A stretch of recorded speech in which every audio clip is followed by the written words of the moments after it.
Alors, bonsoir, bienvenue tout le monde dans le Web Journal de Radio-Québec. Est-ce que le micro fonctionne cette fois-ci? Édition du 8 mars 2026. C'est quand même un miracle que je me sois rendu jusqu'au Web Journal. J'ai fait tellement de haute pression cette semaine à lire les informations qui circulaient, les informations plus débiles les unes que les autres, la désinformation, les réactions émotive, sans aucune prise de distance. J'ai répondu à des gens, je m'excuse, j'ai probablement été sec à une couple de reprises.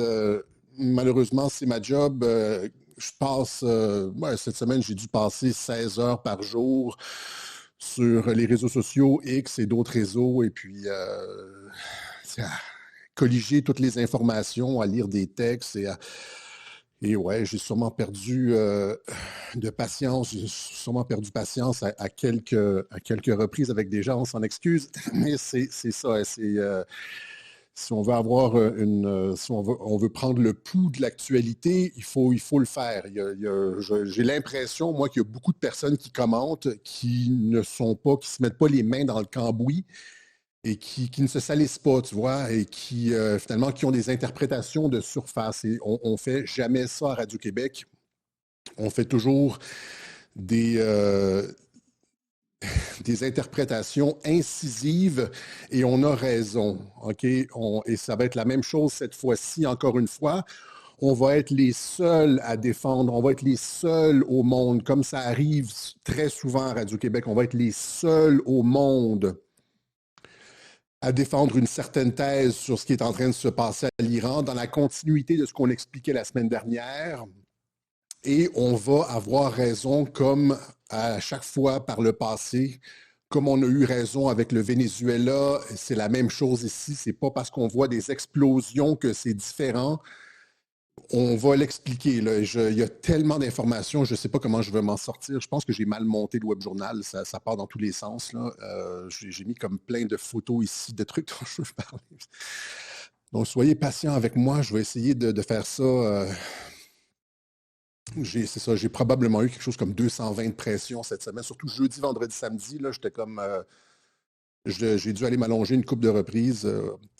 C'est un miracle que je me sois rendu jusqu'à ce micro aujourd'hui. Trêve de plaisanterie. Et donc, c'est ça. Si vous, étant donné qu'on est les seuls à défendre cette interprétation et qu'on va avoir raison, encore une fois, soutenir Radio-Québec, je demande aux gens qui ont la possibilité de le faire, de nous appuyer de toutes sortes de façons. Vous pouvez le faire en partageant nos idées, en partageant nos tweets, en partageant nos webjournaux, mais aussi une contribution, si vous pouvez le faire, une contribution financière. On a la fin de l'année qui arrive bientôt, la fin de l'année fiscale de Radio-Québec qui arrive bientôt. Et donc, on donne généralement les informations à la fin du Web Journal, mais si vous le pouvez, appuyez-nous et vous ne serez pas déçus parce qu'on va encore une fois ici avoir raison sur ce qui est en train de se produire. Donc, ce qu'on va faire, vous voyez que je respire. Ce qu'on va faire, c'est qu'on va faire ce qui n'existe nulle part ailleurs, ce qui est la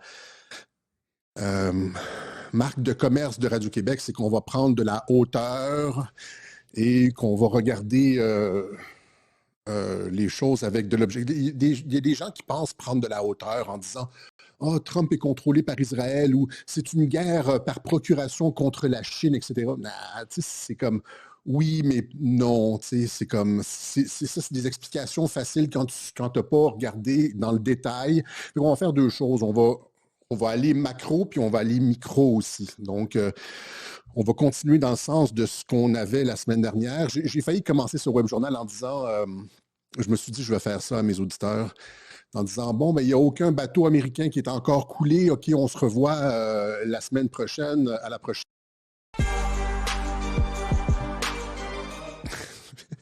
Mais je ne le ferai pas. Mais il reste que zéro navire américain, zéro navire coulé, zéro avion abattu, zéro base aérienne israélienne détruite, malgré les capacités de l'Iran.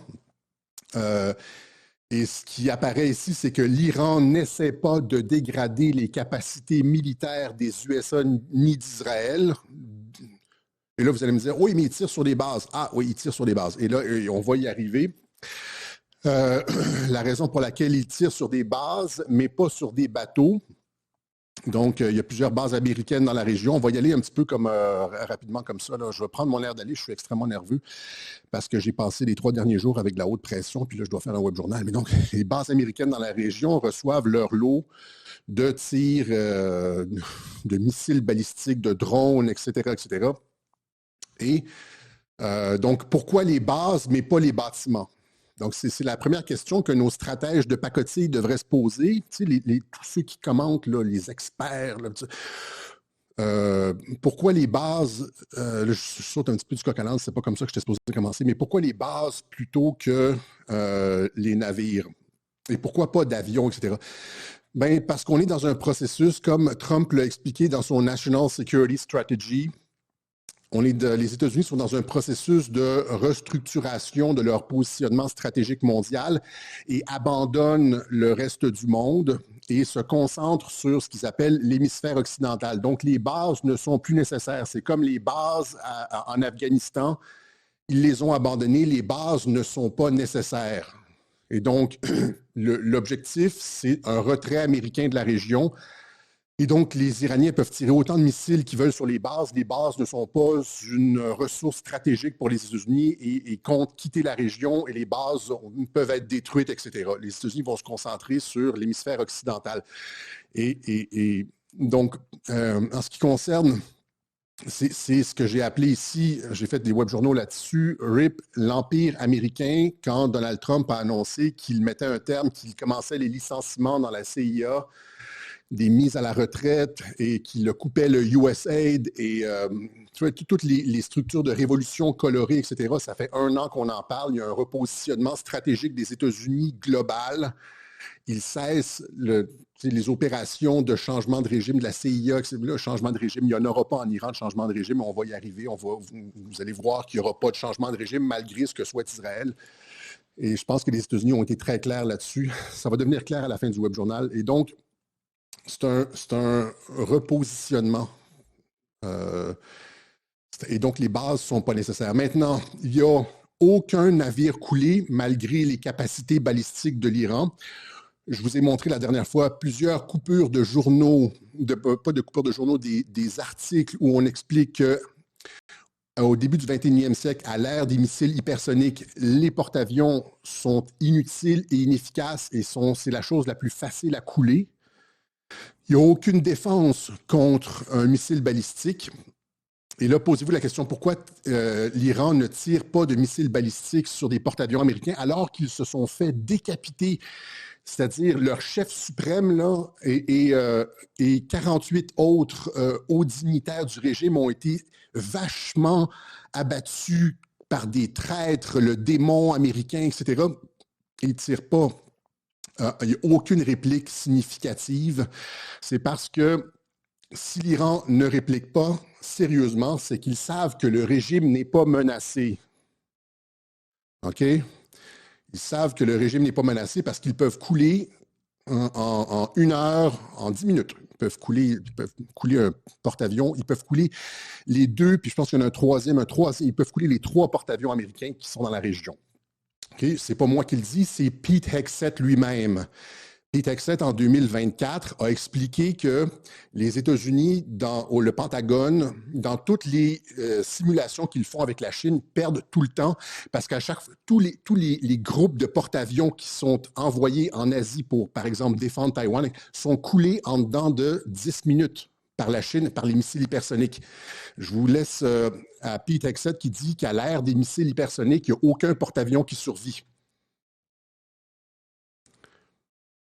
All of its war games against China, we lose every time inside the Pentagon war games.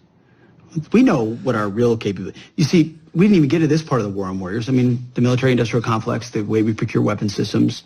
We're always the way our system works, the way our bureaucratic system works, where the speed of weapons procurement works.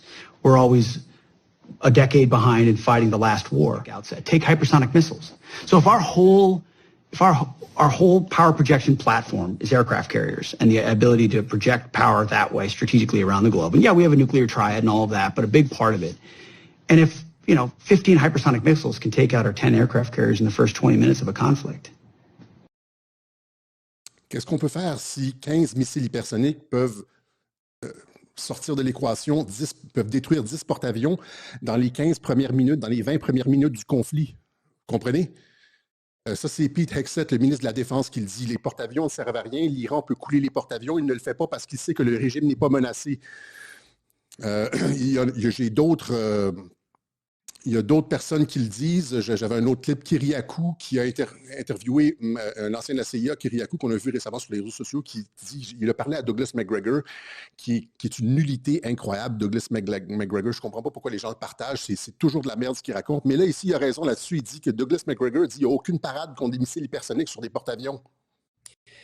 I was talking to Colonel Doug McGregor a few days ago about Iran's hypersonic missiles. And I said, Doug, I'm not a military guy. I don't know the details of these programs. Can an aircraft carrier defend itself from a hypersonic missile? And he said, no. Il n'y a aucune façon de se défendre pour un porte-avions, se défendre contre un missile. Quand on vous dit que l'Iran a lancé un drone sur un porte-avions américain, c'est vraiment du théâtre. C'est comme au Venezuela, quand supposément là, ils avaient tiré sur les hélicoptères et il y a eu du feu sur une base, etc. Il y a de la destruction en Iran, il y a de la destruction aussi en Israël, etc. C'est pas ça que je dis. Je dis pas que tout est généré par intelligence artificielle, mais c'est comme ce que je disais là. Continuons là, avant d'arriver aux conclusions, continuons. Il n'y a eu aucun avion d'abattu. Okay? Je vais vous donner juste une comparaison pour ceux qui sont un peu dans les trucs militaires. Là. Donc, la Russie a perdu des dizaines d'avions de combat en 2025, production peinant à suivre le rythme. L'Ukraine j'en ai parlé la dernière fois, mais l'Ukraine a un système de défense antiaérien qui est comparable à l'Iran. L'Iran, ça fait 40 ans que l'Iran se prépare à un conflit aérien contre les États-Unis et Israël. Ils savent qu'ils ne peuvent pas y aller par la terre, qu'il ne peut pas y avoir un déploiement de troupes. C'est impossible à cause du terrain et tout. On va y arriver encore une fois, là, le changement de régime, mais ils savent que sur le terrain, ce n'est pas possible. Et donc, qu'est-ce que l'Iran a fait? L'Iran s'est enterré il y a des dizaines de villes souterraines, littéralement. Là, comme Montréal, ici, on a une ville souterraine, mais l'Iran, c'est des centaines de mètres sous la surface, complètement protégé des bombes bunker buster et un anti-aérien pour se défendre contre ça. Donc, l'Ukraine et l'Iran ont un anti-aérien comparable, sauf que l'Iran, en plus de ça, a une défense en profondeur sous la terre. Eh bien, depuis le début, moi j'ai regardé les statistiques, les chiffres, là, et depuis le début 2022 de l'opération spéciale russe en Ukraine, ils ont perdu 360 avions confirmés visuels et les estimés, c'est au total entre 300 et 600 avions de combat. OK? Ça n'existe pas. Ce qui se passe présentement, où est-ce qu'ils prennent le contrôle du ciel en une journée, en 24 heures, et il n'y a aucune perte, ça n'existe pas. Okay? Donc, encore une fois, on est dans la guerre performative, comme dit Aberkan. Je ne comprends pas pourquoi il ne fait pas les liens, là. De sorte qu'ils ont tellement perdu d'avions, les Russes ont tellement perdu d'avions qu'en 2025-2026, ils ont arrêté les vols au-dessus du territoire ukrainien. Et maintenant, comme j'expliquais la dernière fois, il reste au-dessus, il reste comme à 20, 50, 100 km de la ligne de front et tire ce qu'on appelle des FAP. Là, c'est des bombes glider bombs, là, c'est des bombes qui planent jusqu'à l'Europe. Donc, ils sont à très haute altitude, puis ils lancent une bombe qui va planer les 20, 50 ou X nombre de kilomètres et explose. Comme ça, les avions ne sont pas menacés. C'est parce que le système antiaérien fonctionne et c'est la même chose pour l'Iran. Le système fonctionne, OK? Juste à titre d'exemple, la guerre du Golfe, lors du mois qu'a duré, un petit peu plus qu'un mois, qu'a duré l'opération Desert Storm en 1991, les Américains ont perdu 52 avions contre une DCA anorexique, c'est-à-dire Saddam n'était pas prêt pour une guerre aérienne. Vous rappelez-vous, c'est de l'anti-aérien, genre quelques quelques SAM et quelques Sol Air Missiles et de l'anti-aérien, genre mitraillette, conventionnel, pas les systèmes compliqués, là. Ils ont quand même perdu 52 avions de combat en un mois. Le truc en une journée, on prend le contrôle du ciel, ils n'ont plus aucun... C'est encore une fois, c'est pas possible. Et l'Irak était un régime qui était non préparé à une guerre aérienne, contrairement à l'Iran qui, lui, est préparé à des systèmes de défense. Ce que vous avez là, c'est pas possible. Et j'arrive pas à comprendre comment les analystes font aucune analyse comparative avec les guerres précédentes, avec l'Ukraine, ils parlent de changement de régime alors que ça a pris à Israël. Ils n'ont même pas été capables de prendre la totalité de Gaza après presque 3 ans, que les États-Unis avaient encore, ont pratiquement seulement été capables de prendre Kaboul et quelques vallées avoisinantes. Après 20 ans en Afghanistan, il y avait encore une présence talibane, que n'importe quel conflit au sol, comme en Syrie, etc., va produire. La Syrie, entre 2011 et 2019, a produit 100 000 morts. 100 000 morts dans les troupes gouvernementales. C'est les troupes gouvernementales avec des tanks et tout, là. Et 100 000 morts dans les troupes du gouvernement syrien. Et ça a duré presque une décennie, cette guerre-là. Et le penser que... Il y a des gens qui disent, là, c'est la théorie, là, que c'est du suicide. Donc, allons-y. Et donc, le changement de régime n'a jamais été, contrairement à ce que voulait Israël, fort probablement, le changement de régime n'a jamais été le souhait de Donald Trump, et on va le montrer. Et donc, puis l'autre truc d'après, c'est de dire que les États-Unis sont entrés dans un truc suicidaire. J'ai entendu ça, j'ai entendu le suicide américain. Trump est un cinglé, Trump a perdu la tête. Il joue gros ici, comme si Trump était un gambler, puis il ne savait pas qu'en commençant l'opération, que les troupes au sol n'étaient pas possibles, donc le changement de régime n'était pas possible. Et donc, à partir du moment où le changement de régime n'est pas possible, il reste juste un truc, c'est les négociations. Et ça a toujours été le truc de Trump. Et donc, il y a trois analyses, si on systématise ce qu'on a vu sur les réseaux sociaux. Il y a la clique 1 du changement de régime, là, on pourrait les appeler les MAGA, les pro-Israël, qui disent qu'il ne reste plus beaucoup de temps à l'Iran, le régime va être décapité et nous avons gagné, etc. Et là, je me suis désabonné de plein de comptes MAGA à cause de ça. Genre, aucun recul, aucune analyse. Juste du gros patriotisme qui tâche, mal placé. Ouais, c'est ça, genre propagandiste. Et donc, il y a la thèse du changement de régime qui est complètement farfelue. Allons-y tout de suite avec ça. Allons-y avec changement de régime tout de suite. Trump a dit, d'ailleurs, on lui a proposé, un journaliste lui a posé la question sur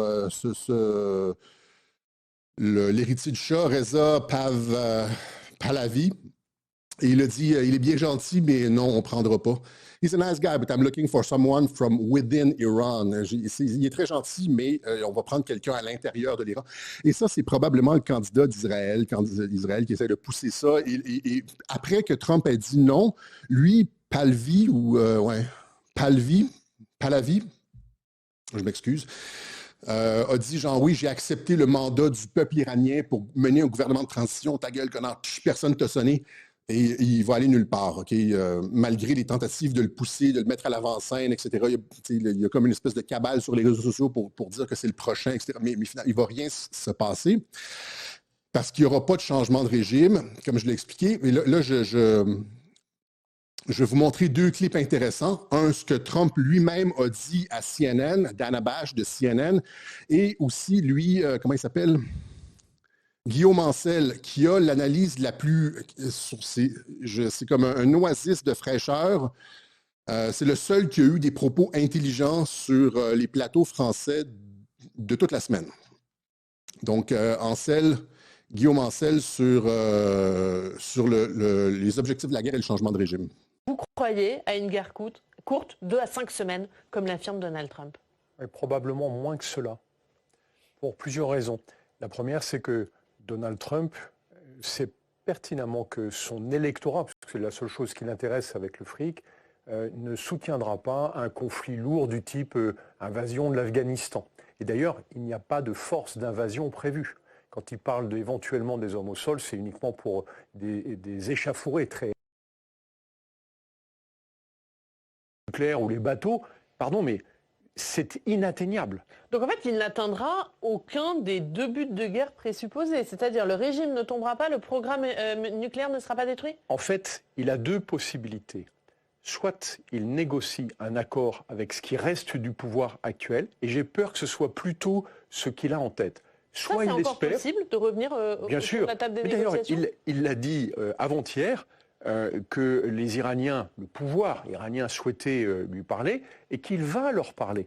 Simplement, il va attendre le moment nécessaire. C'est-à-dire que là, il a détruit un maximum d'installations iraniennes, il affaiblit le pouvoir pour qu'à la table des négociations, il n'y ait aucun doute sur le fait qu'ils n'ont pas le choix, que le rapport de force cher à Donald Trump soit totalement... C'est ce que je vous expliquais la semaine prochaine, c'est-à-dire qu'il fait pression sur certaines têtes blanches du régime. Mais je pense, contrairement à Ansel, que l'accord avec le haut commandement iranien, peut-être une poignée de personnes, a déjà été conclu. L'issue n'est pas incertaine avec Trump, comme avec Cuba, comme avec le Venezuela, l'issue n'est jamais incertaine. Et donc, l'objectif, ce n'est que de faire pression sur certaines têtes blanches du régime, changer le rapport de force dans la région afin de nudge, comme je disais la dernière fois, forcer l'Iran à accepter un certain nombre de compromis. Je vous montre un autre clip sur le changement d'Anna Bash, justement, Trump qui dit... Regime change. Trump qui dit à Dana Bash, il dit le président Donald Trump a déclaré vendredi à Dana Bash de CNN que les dirigeants iraniens avaient été neutralisés. On sait que c'est pas vrai, là, mais c'est de la communication de guerre, et qu'il recherchait un nouveau leadership qui traiterait bien les États-Unis et Israël. C'est ce qu'on va avoir à la fin, et c'est pour ça que tout le monde va être content. Tout le monde dit « Ah, la guerre, etc. » Il a rompu ses promesses, etc. Mais quand, comme avec Delcy Rodriguez du Venezuela, ils vont serrer la main, tout le monde va comme... C'est comme... J'ai déjà expliqué de quelle façon ils gèrent les attentes et de quelle façon... Il y a comme une espèce de tension qui monte, puis après ça, ça va super bien, comme il serre la main et on est arrivé à la paix et la région est pacifiée, etc. Le meilleur résultat possible va se produire. Et donc, il cherchait un nouveau leadership qui traiterait bien les États-Unis et Israël, même s'il s'agissait d'un chef religieux et non d'un État démocratique. Donc, il ne cherche pas à imposer la démocratie, il ne cherche pas le changement de régime, il cherche même un chef religieux. Comme il le disait ici, on cherche quelqu'un à l'intérieur de l'Iran. Je vous montre ce qu'il expliquait à Dana Bash. Delcy Rodriguez, and he said she's doing a very good job. I said, well, would you be okay with a religious leader in Iran? And he said the answer is yes. It doesn't necessarily have to be a democratic leader in Iran. It just has to be somebody who treats the U.S. and Israel fairly, as well as people in the... Voilà, on n'a même pas besoin d'avoir la démocratie, on voit juste un leader religieux qui traite qui a changé la dynamique entre Israël et les États-Unis, puis aussi qui traite bien sa population. C'est ce que tout le monde veut. Puis quand il va avoir ça, parce que c'est ça qui va arriver, il va signer la main, il va avoir des accords, etc. Tout le monde, ça va être comme un déferlement de joie et ça va être comme « Wow, le monde a changé, Trump a réussi, etc. etc. » Donc, il y a aussi d'autres personnes sur les plateaux français qui ont compris ça. Donald Trump, on a dit son discours n'était pas clair au début, on s'est demandé s'il voulait un changement de régime, faire tomber le régime ou pas. Quand il dit qu'il veut maintenant être partie prenante pour désigner le successeur d'Ali Khamenei et que ça pourrait être un chef religieux, ça ne le dérange pas.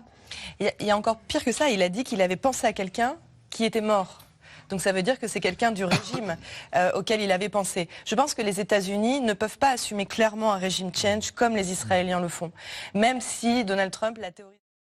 Ils cherchent quelqu'un à l'intérieur du régime, c'est-à-dire un religieux. Ils vont avoir quelqu'un avec qui ils vont pouvoir... La ligne va être adoucie. C'est exactement ce que j'ai expliqué depuis le début, depuis l'été dernier, depuis juin 2025. Les gens commencent à réaliser qu'il ne peut pas y avoir un changement de régime pour différentes raisons. Il y a un truc ici sur les villes souterraines en Iran. À plusieurs centaines de mètres sous le sol iranien, une véritable artillerie. Elle est montrée ici dans une vidéo de propagande publiée en 2025 par la République islamique. Des kilomètres de tunnels. Des kilomètres de tunnels sont enterrés. Trump le sait depuis le début. Et donc, pourquoi les gens parlent de cinglé qui va se casser la gueule, etc. Et donc, le changement de régime, ici, ça c'est une des thèses qu'on a retrouvées sur Internet. Changement de régime, ça n'a jamais, contrairement à ceux qui défendent ça, ça n'a jamais été la position de Trump. Après ça, il y a la position Trump est un cinglé, c'est un suicide, il fait le jeu d'Israël, etc. Non, ce n'est pas le jeu d'Israël, c'est le repositionnement stratégique des États-Unis. Et les gens qui sont sur la ligne cinglée, suicide, etc., c'était les mêmes qui nous disaient que Trump était fou d'avoir fait ce qu'il a fait au Venezuela. Il est allé avec ses hélicoptères à Caracas, et là, c'était « Ah, il a brisé le droit international, etc., etc. » Or, cette semaine, Doug Burgum du département de l'Intérieur rencontrait Delcy Rodriguez. Comment expliquer? Encore une fois, c'est le même modèle que l'Iran. Je l'expliquais la dernière fois, une opération impossible. Les Iraniens, même si pardon, les États-Unis avaient une arme comme le fameux discombobulator. Pendant qu'ils étaient au-dessus de Caracas, le Venezuela, qui se fait décapiter son leadership, exactement comme l'Iran, aurait pu tirer un missile sol-mer sur un des croiseurs américains. Ça se fait comme ça. Le bateau coule. Il n'y a pas de défense. En tout cas, ils n'ont même pas essayé.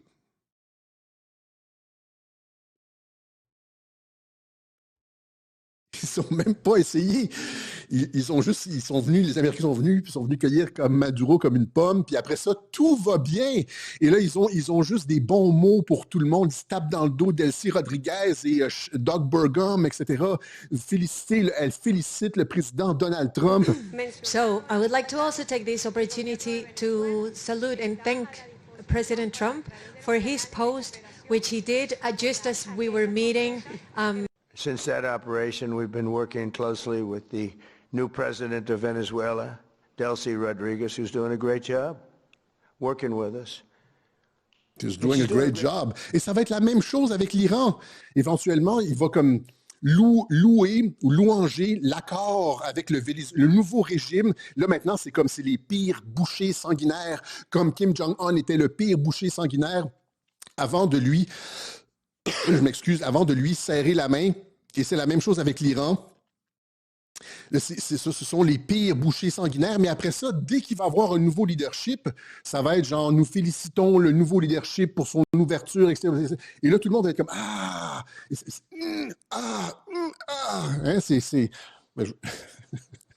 je vais m'abstenir. Et donc, c'est ça. Il y a Doug Burgum qui est allé rencontrer cette semaine le secrétaire de l'Intérieur américain qui est allé rencontrer Delcy Rodriguez. Ils étaient tous sourires, etc.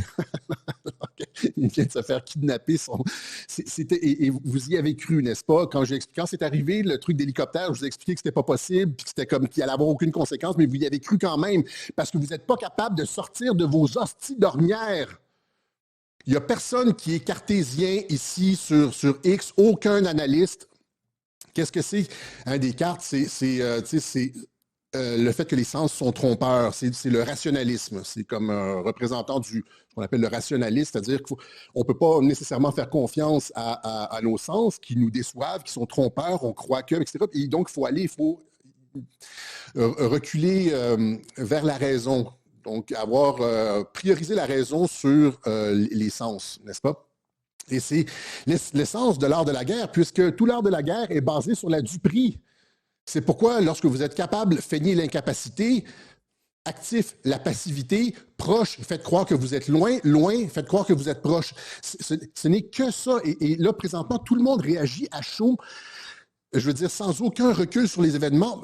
Ce qu'on propose à Radio-Québec, c'est de s'éloigner du torrent de boue d'informations sur X et de trucs contradictoires et d'avoir une perspective stratégique, de regarder, je m'excuse, je parle fort, de regarder ce que Trump a fait par le passé, c'est quoi ses objectifs, que ce n'est pas un imbécile, un cinglé qui n'a pas opéré un suicide, c'est quelqu'un qui est toujours plusieurs coups à l'avance, très organisé, et oui, c'est le maître du chaos, c'est que ça a l'air chaotique, lui-même fait des déclarations contradictoires, mais au final, c'est toujours le même résultat, n'est-ce pas?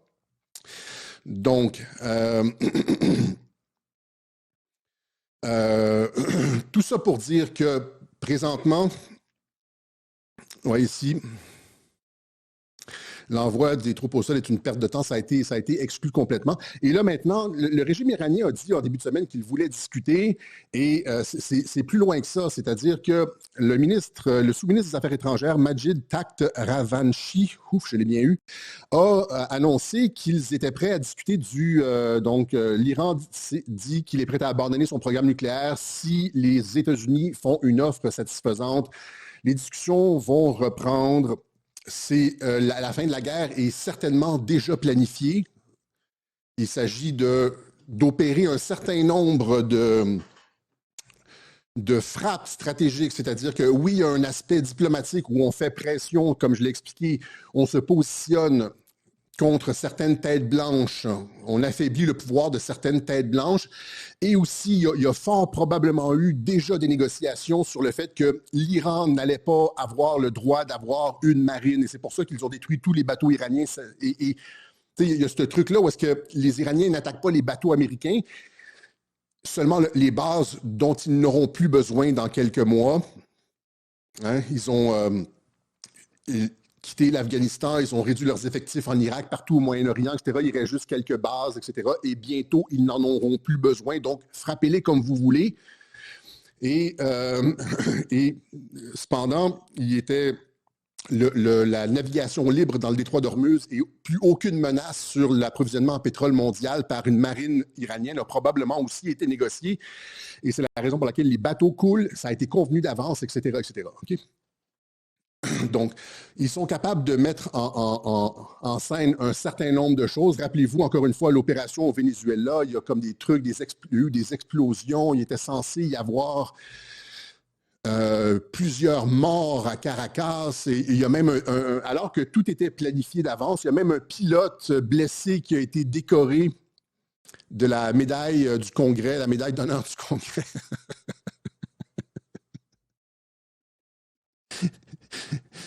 Imagine le gars, il sait qu'il n'a rien fait, mais que bien sûr. Il reçoit quand même, c'est ça sa job. C'est des opérations spéciales, genre les forces, les Special Forces, on te demande de faire une opération psychologique, de recevoir une médaille pour un raid qu'il y a. Mais là, tu dis, ah non, Alexis, il y a les Cubains qui sont morts. Il y a les fameux 32 Cubains qui sont morts.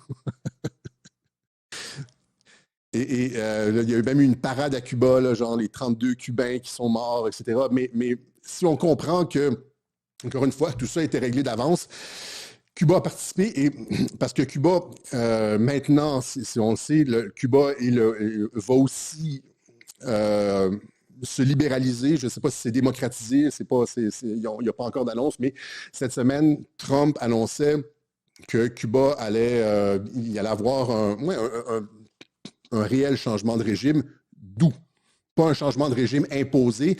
C'est d'ailleurs ce que disait le président cubain Miguel Díaz-Canel. Il expliquait qu'ils étaient en discussion avec les États-Unis pour libéraliser, avoir un changement de régime dans le respect mutuel, pas avec la force. Parce que c'est ça, Trump. Okay? C'est quand ça a l'air d'être de la force, en fait, il y a en coulisses des négociations et ça se fait de façon mutuelle parce que Trump est un négociateur, c'est pas un va-t-en-guerre. Donc, qu'est-ce que disait le président cubain?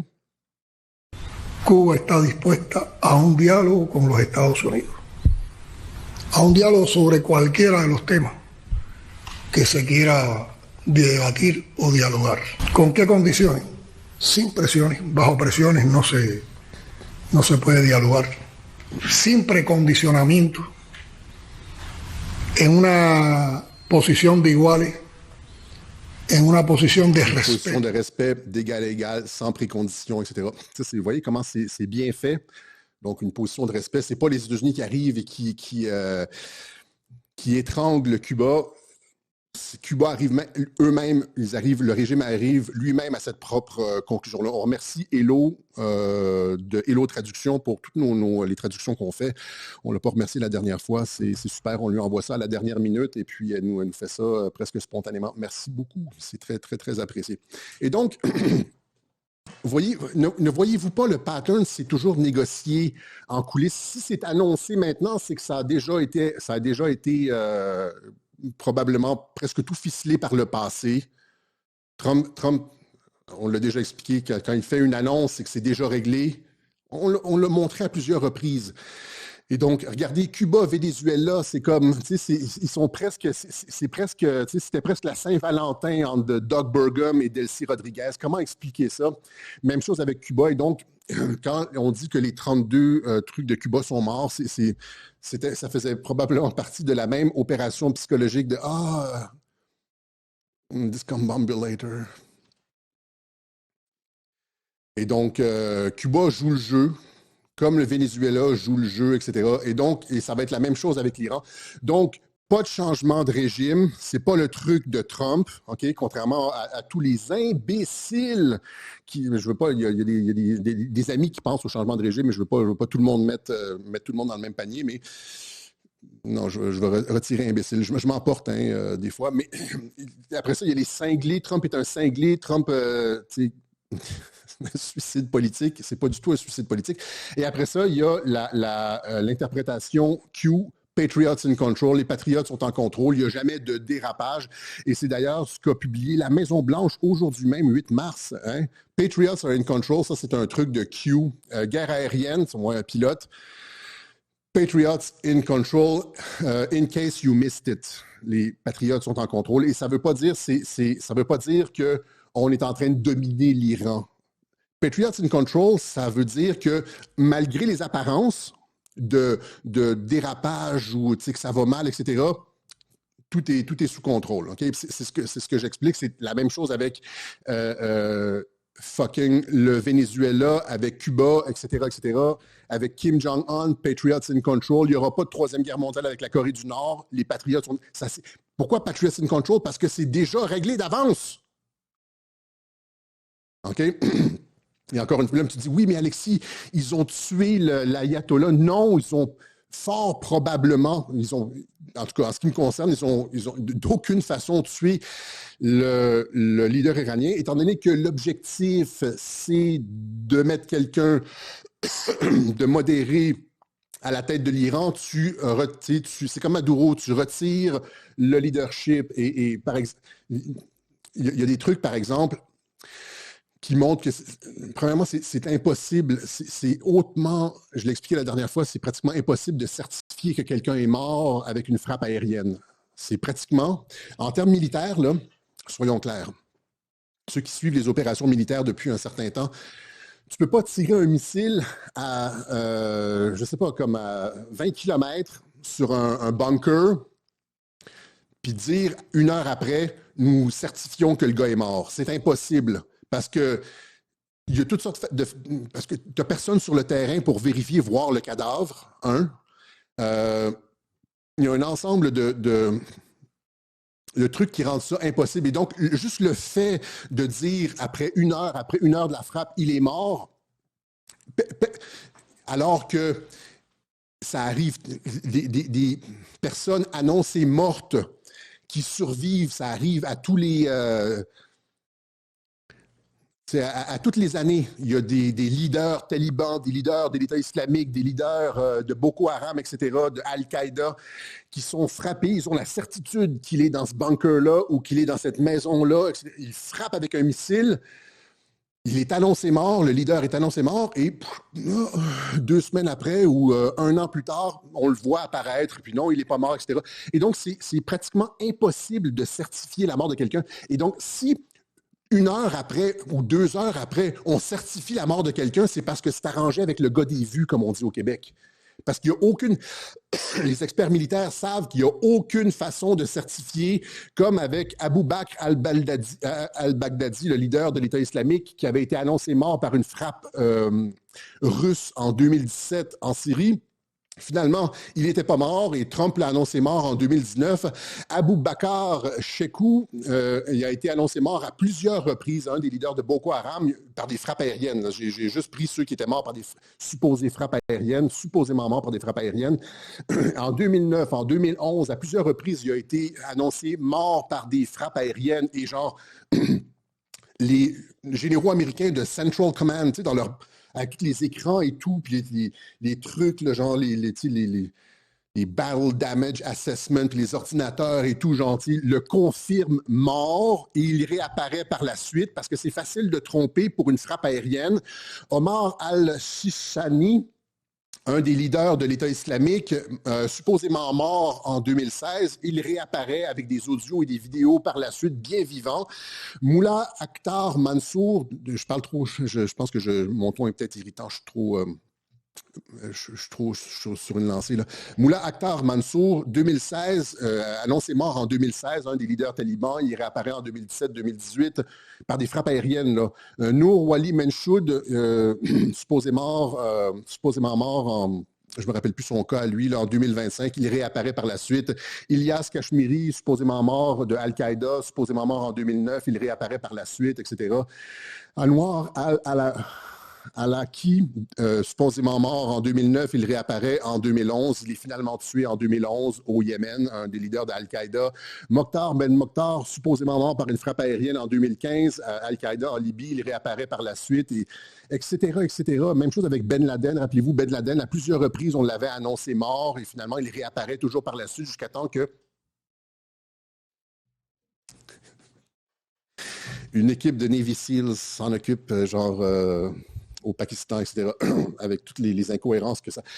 Et donc, même chose ici, encore une fois, lors de cette opération-ci, des rapports viennent de sortir qui montrent que Ahmadinejad, le leader, l'ancien président Ahmadinejad a été tué, nous dit, il y a plusieurs médias qui l'annonçaient mort, et il y a même Dieudonné qui a, sur sa page, qui a montré la photo, puis qui a dit « Salut mon vieil ami », et puis, donc, mais... Bon, l'ancien président iranien Ahmadinejad est toujours vivant. Ça, c'est aujourd'hui, là, en mars. Là. Et donc, je suis retourné sur la page de Dieudo, voir si... Je pense qu'il a effacé son tweet. Je l'avais vu passer, puis là, je suis retourné, puis il n'a plus rien effacé son tweet. Et donc, il n'y a rien de plus facile que de faker une mort par frappe aérienne. Pourquoi? Je vous montre ici la vidéo d'Ahmadinejad, bien vivant.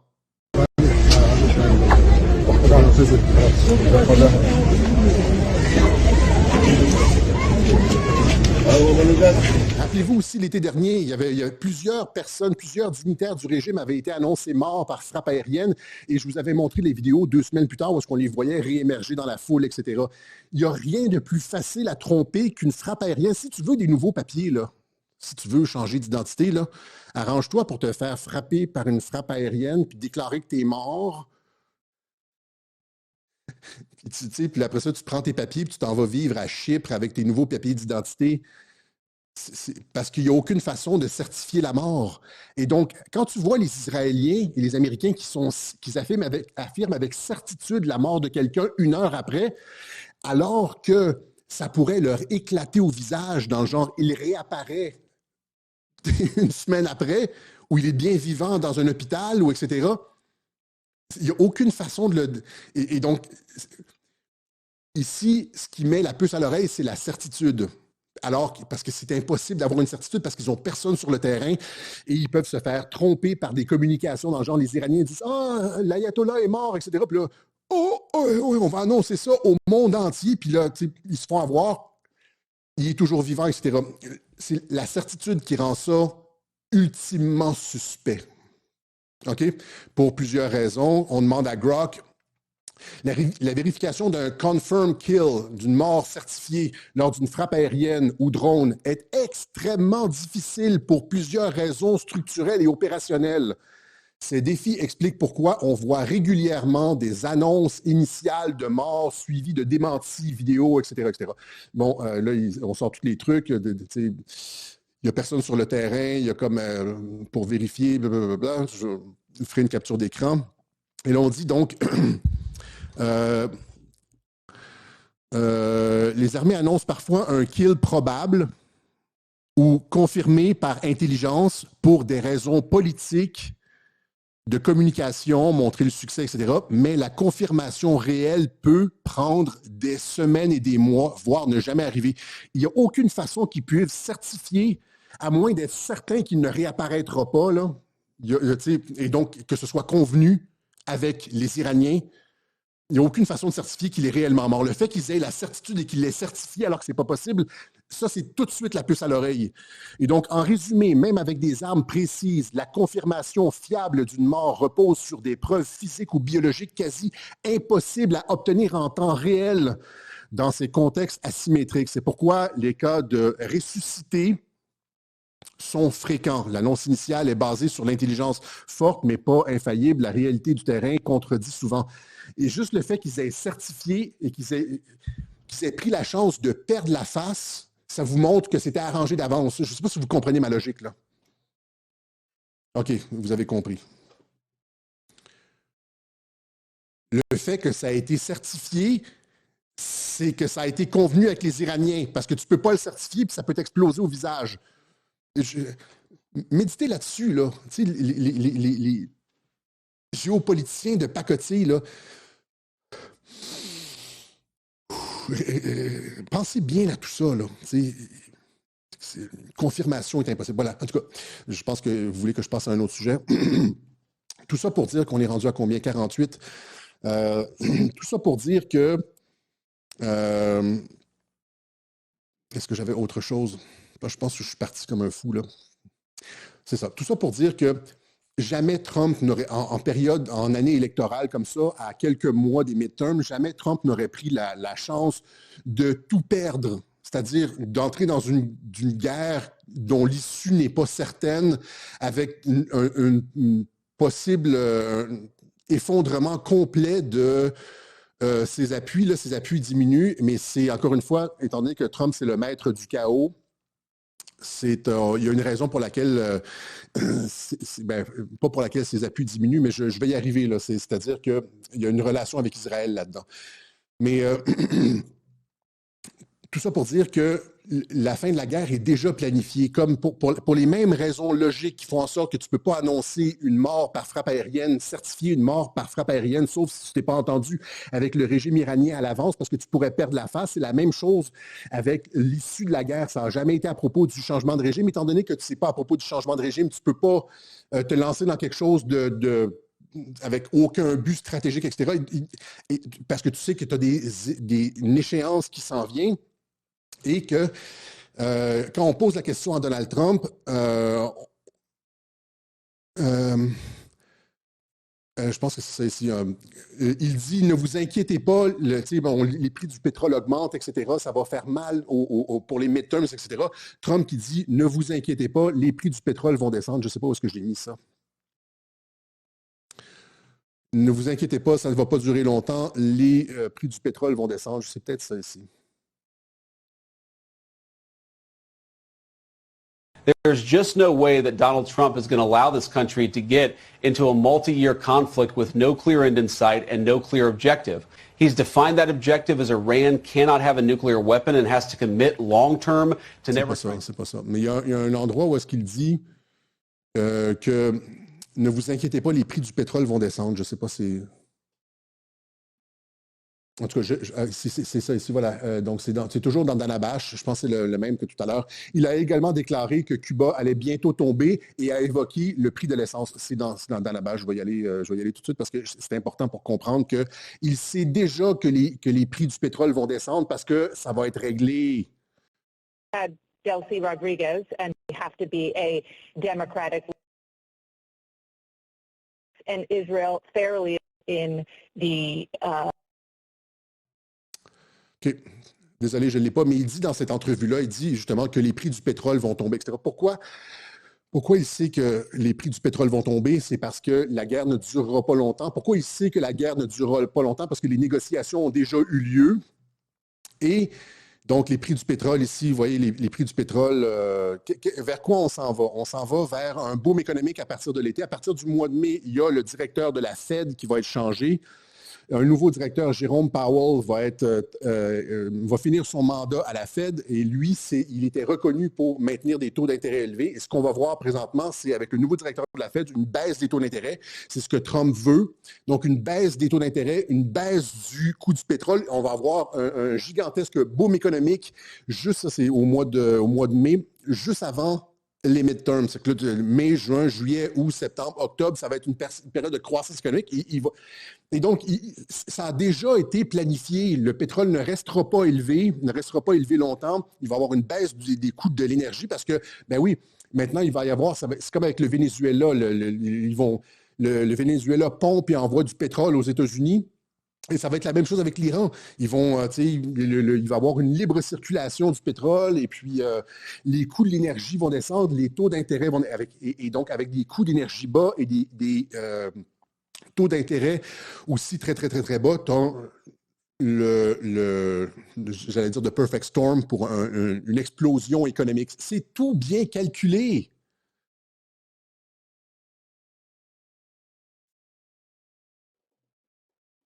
OK? Donc, est-ce qu'il y avait autre chose? J'ai fait ça, je pense que j'ai fait ça, j'ai parlé trop vite et puis on pourrait presque faire... ah oui, c'est ça, peut-être ça ici, là, et finalement Israël. Juste un dernier mot sur... sur il y a ce que je disais tout à l'heure à propos des influenceurs MAGA qui sont comme qui renient Trump et puis qui critiquent Israël, etc., etc. Il y a Marco Rubio qui, en début de semaine, a essentiellement laissé échapper que les États-Unis étaient en guerre à cause d'Israël. Donc, sometime the truth accidentally slips out, nous dit Ron Paul, le libertarien. Rubio spills the bean on why the US attack Iran. Il a essentiellement dit que les États-Unis ont dû y aller parce que sinon Israël y allait seul, etc. C'est comme si Israël était la cause du conflit, que les États-Unis étaient subordonnés à Israël, etc. Ben, il y a des gens qui disent que c'est une erreur. C'est pas une erreur, ce genre aux États-Unis, ce genre de déclaration-là. Aux États-Unis, la communication politique, ça va jusqu'au groupe des think tanks pour savoir quelle couleur de cravate, etc. C'est une sortie bien calculée qui pointe du doigt Israël et qui alimente, encore une fois, tout la critique d'Israël aux États-Unis, dans le genre, on n'a pas à y être, on fait ça pour un autre pays, etc. Ce qui va faire en sorte que l'opération en Iran va coûter à Israël ses dernières cartes politiques à Washington et rendre toute future pression impraticable. Ce qu'on veut, justement, et là, c'est Trump, en se collant sur Israël, il fait en sorte que, finalement, Israël que l'alliance États-Unis-Israël soit critiquée. C'est critiqué par Tucker Carlson qui va très, très, très loin dans ses... il est rendu presque aussi loin que Pierre Hillard. Marjorie Taylor Greene, etc., une grosse partie du mouvement MAGA est finalement contre. Mais finalement, c'est ça, c'est que cette critique d'Israël... il y a deux choses, encore une fois. Il y a deux trames narratives. Il y a le fait que Israël va avoir il va y avoir la paix au Moyen-Orient, peut-être pas exactement la paix qu'Israël aurait souhaité avec un changement de régime, mais il va avoir, avec les accords d'Abraham, la possibilité, une paix dans la région et la possibilité pour les États-Unis de se retirer, comme j'ai expliqué. C'est pour ça qu'ils laissent faire leur base. Ils s'en fichent parce qu'ils n'en auront pas de besoin. Et donc, ils vont pacifier la région d'une part, et d'autre part, ça fait longtemps que je l'explique, il va y avoir eu cette opération de communication qui va faire en sorte qu'Israël va être... le contrôle d'Israël sur le Congrès va s'amenuiser avec le temps, avec la critique, avec parce que c'est le niveau de critique qu'on a présentement aux États-Unis contre Israël, c'est du jamais vu. Et ça s'opère à l'intérieur du mouvement MAGA. Okay? Donc, c'est une stratégie, Israël a à la fois ce qu'il veut, mais aussi perd le contrôle sur le gouvernement américain, en tout cas une partie de son contrôle, de sa légitimité, de son...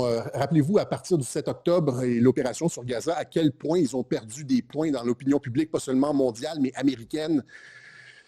À quel point ils ont perdu des points. Et là, les déclarations comme celle de Rubio, les attaques de Tucker Carlson, Marjorie Taylor Greene vont accentuer ça. C'est pas un hasard. Et il y a même les médias israéliens qui disent la gigantesque bourde de Rubio. Mais c'est pas une bourde, ça participe de cette espèce d'effort de communication de « oui, on vous donne votre paix et un régime stabilisé en Iran, puis mais nous autres, on se retire, puis arrêtez de nous faire chier aussi avec le contrôle, puis le chantage, etc. » Donc, vous voyez ici les représentants de l'armée israélienne.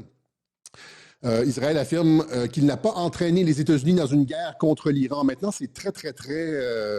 c'est out in the open, comme on dit, là. C'est très, très, très controversé, le fait de devoir déplacer des troupes américaines pour aider Israël. Ils sont obligés de s'en défendre devant la caméra.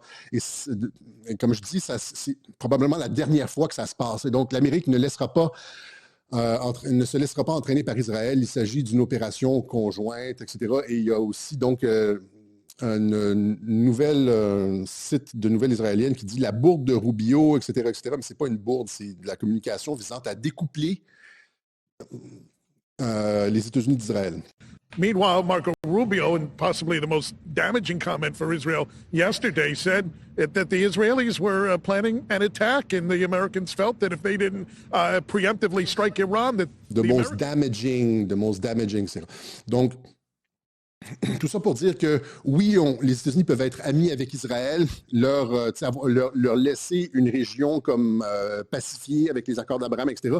Mais de l'autre côté, contrairement à ce qu'on a vu au cours des peut-être 40-50 dernières années, les États-Unis ne seront plus toujours là parce que maintenant, l'opinion publique ne le permet plus. Okay? Donc, maintenant, à vous de bien gérer votre voisinage. Un dernier mot maintenant sur les trucs qu'on a vus. Il y a de la désinformation fort probablement mise de l'avant par les services de renseignement israéliens, comme ces personnages-là, visages cachés apparemment de l'armée iranienne qui font défection. Je pense que ça, c'est des vidéos de guerre, d'opérations psychologiques. Ils n'ont aucune façon d'identifier, puis je ne pense pas qu'il y a une défection massive des troupes iraniennes. Même chose ici avec le commandant qui continue de survivre. Le mystère s'approfondit autour de Kani et la question de l'espionnage. On essaie de faire passer le chef des gardes révolutionnaires, Kani, qui avait survécu à une frappe aérienne l'été dernier. Comme un agent du Mossad, évidemment, Israël ne laisserait couler l'information à l'effet que tel ou tel dignitaire du régime est un agent israélien, parce que si tu fais ça, tu perds ton réseau, il va se faire interroger et ils vont savoir finalement comment il a été recruté, par qui, à quelle date, à partir de quel moment, quels secrets d'État ont été compromis, etc., etc. Et donc, tu ne veux jamais dire ça. Le fait de couler une information comme celle-là, ça, c'est de la désinformation. Là. Le fait de couler une information dans le genre « tel dignitaire du régime est une taupe israélienne », ça, c'est juste pour semer la pagaille dans le camp adverse et genre... briser la confiance à l'intérieur du régime. C'est genre tout le monde est un agent israélien, etc. Et donc, tu ne peux pas faire confiance à personne.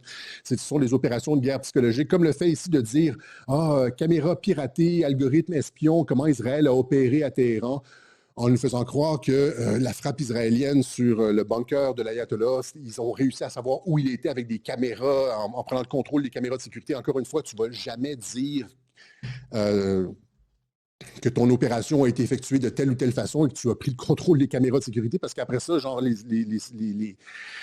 les informaticiens iraniens vont être capables de savoir exactement où sont les failles dans leur système, qui est rentré à quel... tu ne veux jamais donner des informations comme ça. Et donc, ça fait partie de stratégie de guerre de l'information. OK? Je pourrais aller dans le détail, mais on arrive à la fin du web journal et je suis épuisé. Tout ça pour dire, on va terminer là-dessus, qu'il y a tellement de désinformation sur X présentement.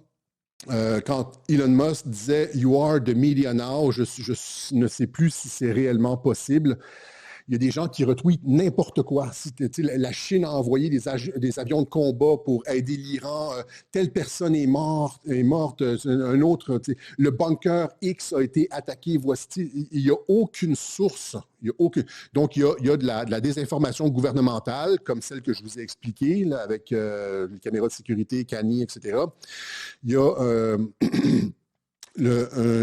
un chaos informationnel délibéré. Il y a plein de comptes. J'ai failli avoir une planche avec juste des trucs de désinformation.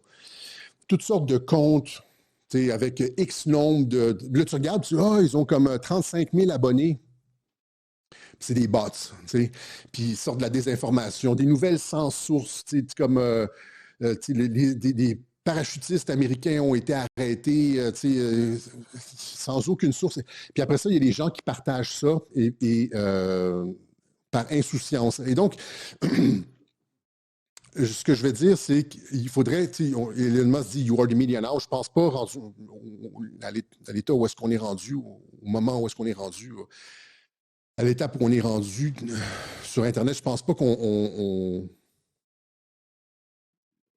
J'ai quand même un peu perdu foi dans l'information sur... C'est pour ça que je m'énervais, c'est pour ça que je me suis énervé cette semaine, là, parce que j'ai vu tellement de fakes sortir. Et les gens partagent et like sans jamais demander de source. Et donc, maintenant, à partir de maintenant, demandez des sources. Demandez des sources. Chaque fois que vous voyez un tweet, pas juste pour la guerre en Iran, pour n'importe quelle affirmation abracadabrante. Les Navy SEAL ont... Moi, j'ai vu, rappelez-vous, c'est quoi, le genre... Zoé Sagan, où il y avait eu comme 99% youth, il y avait comme plein de comptes comme ça, genre qui font juste sortir des... Chaque fois que vous avez une information comme une grosse information, là, ça prend une coupure d'écran, ça prend une source, etc. Ne faites pas juste repartager ça parce que il faut commencer à demander où sont les sources, à partir de sur quoi tu te bases pour affirmer ça. Si on ne fait pas ça, on ne sera jamais capable de remplacer les médias. On est encore loin en arrière. Là, puis malheureusement, les médias ont encore une certaine utilité. Certainement pas dans le commentaire politique et dans l'éditorialisme, là, genre, parce qu'il y a la désinformation, comme on dit, là, dans les médias aussi, mais j'ai l'impression, en tout cas avec la guerre en Iran présentement, la guerre, que c'est encore pire sur les réseaux sociaux. Et donc, n'importe quelle affirmation, poser la question à des intelligences artificielles, quelles qu'elles soient, je sais qu'on ne devrait pas, mais c'est comme, à un moment donné, c'est tellement le bordel dans l'information qu'il faut savoir s'il y a une source crédible à ça. Au moins, Grok et puis Perplexity vont vous dire si oui, il y a un article qui en a parlé. Demandez la source à la personne qui a... Là, je ne parle pas juste d'opinion. Si tu dis « je pense que ben, », tu n'as pas besoin d'une source pour ça. Mais des affirmations factuelles, des grosses affirmations factuelles dans le genre la Chine a livré à l'Iran des chasseurs, blabla, là, vient juste de livrer à l'Iran. Demandez des sources. S'il n'y a pas de source, c'est fake. Okay? Puis s'il répond, s'il ne donne pas de source, la personne ou le compte ne donne pas de source, demandez une intelligence artificielle. Moi, j'ai passé toute la fin de la semaine à poser des questions à des intelligences artificielles. Et puis c'est comme toujours, non, il n'y a aucune preuve de, non, il n'y a aucun article de... Non.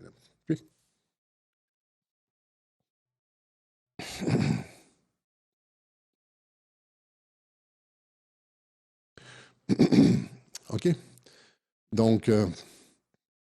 les médias, non, c'est faux. Les médias traditionnels ont une utilité. Justement, il y a quand même, je commence à changer mon avis là-dessus. Même s'il y a une possibilité de désinformation pour les médias traditionnels, il y a aussi un certain, pour des trucs factuels. Pour des trucs factuels, il y a quand même une utilité. De toute façon, on n'est pas nécessairement mieux qu'eux sur Internet. Là.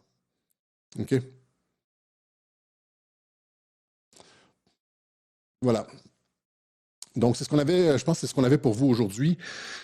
Il ne s'agit pas ici d'être à la botte d'Israël, etc.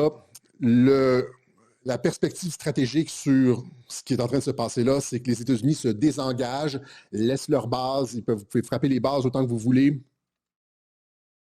Encore une fois, aucun navire, aucun avion abattu, aucune base aérienne israélienne détruite, alors que les Russes font ça. Hein, ils ont tiré des salves de 10 missiles hypersoniques sur une base aérienne, puis il ne reste plus rien après. Il n'y a plus de tarmac, il n'y a plus rien. Okay?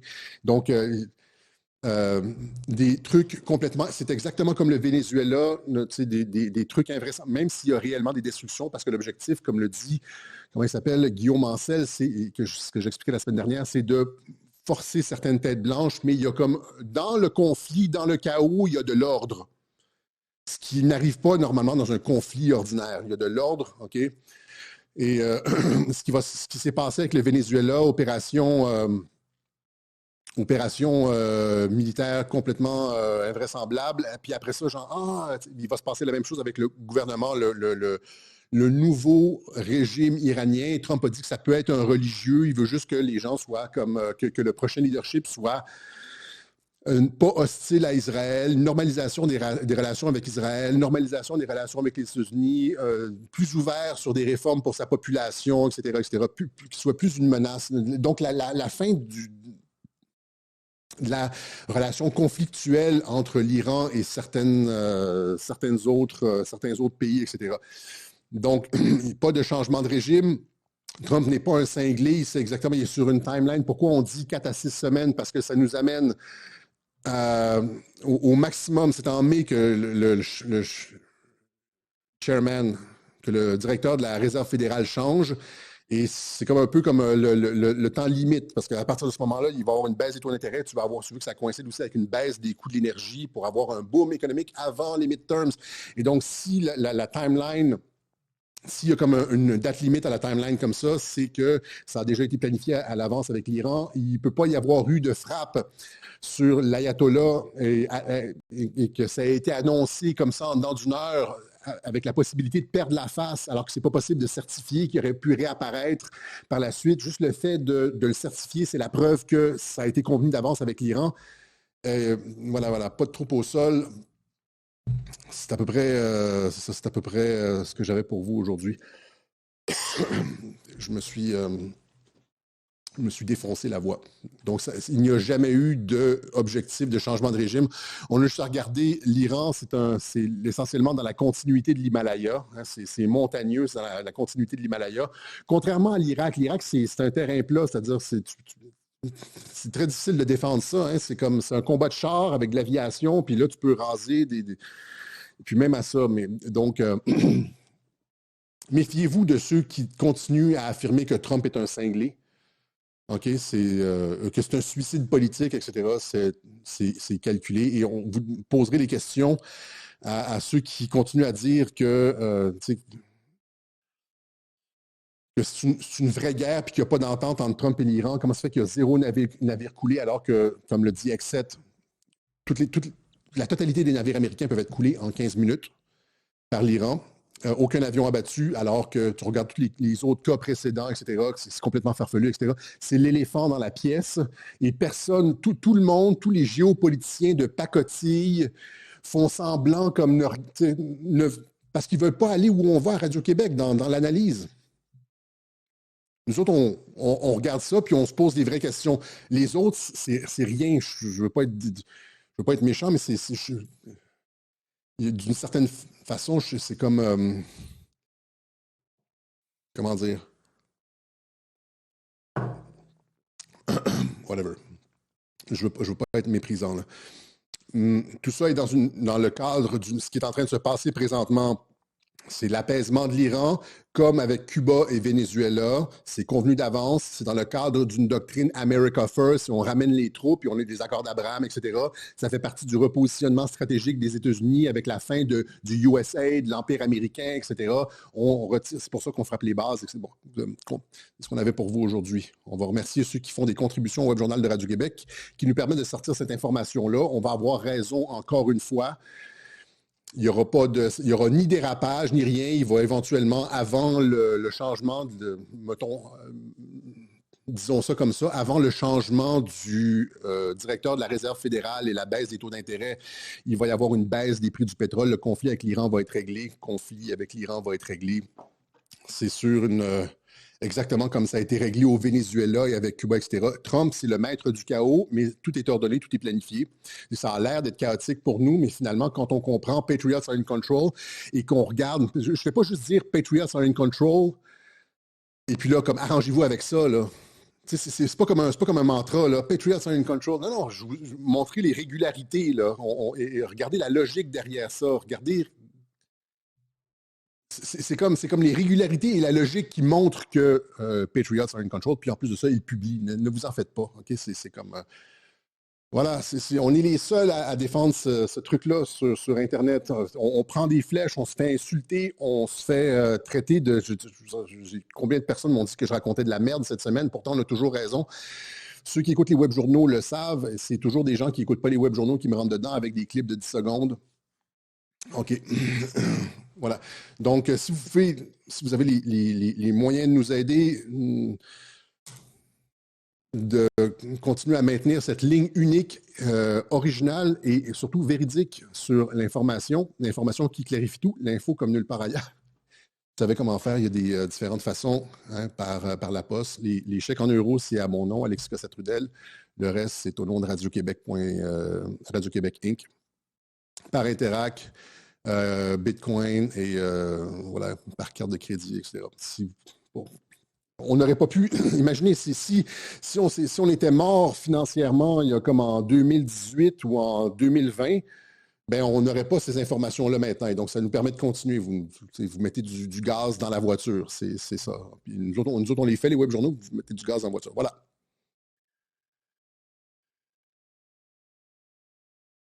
OK? On n'a pas de paywall. Normalement, c'est du bon contenu qu'on a, là. On n'est pas là à répéter des lieux communs. Tu sais, des poncifs habituels là, sur les plateaux, des gens. Trump veut contrer la Chine. Tu sais, c'est comme une espèce d'affaire. As-tu vraiment réfléchi à ce que tu dis, là? Tu n'as pas une vision d'ensemble. Tu n'es pas. Really, là, c'est vrai. Trump veut contrer la Chine. C'est ça ton analyse, là? Voilà.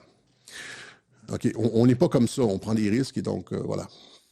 Allez, on se donne rendez-vous. À défaut de la Troisième Guerre mondiale, on se donne rendez-vous probablement. Je vais probablement décanter un peu. J'ai tellement eu de pression cette semaine. On se donne rendez-vous fort probablement dimanche prochain pour une autre édition du Web Journal de Radio-Québec. Salut la gang. Merci à vos soutiens. Il y a des gens qui m'encouragent, il y a des gens qui me défendent sur les réseaux sociaux. Ça aussi, ça compte. Quand quelqu'un me rentre dedans avec des espèces d'arguments, puis là, comme je vois comme 2-3 personnes qui embarquent dans le fil et puis qui prennent ma défense, là, c'est comme...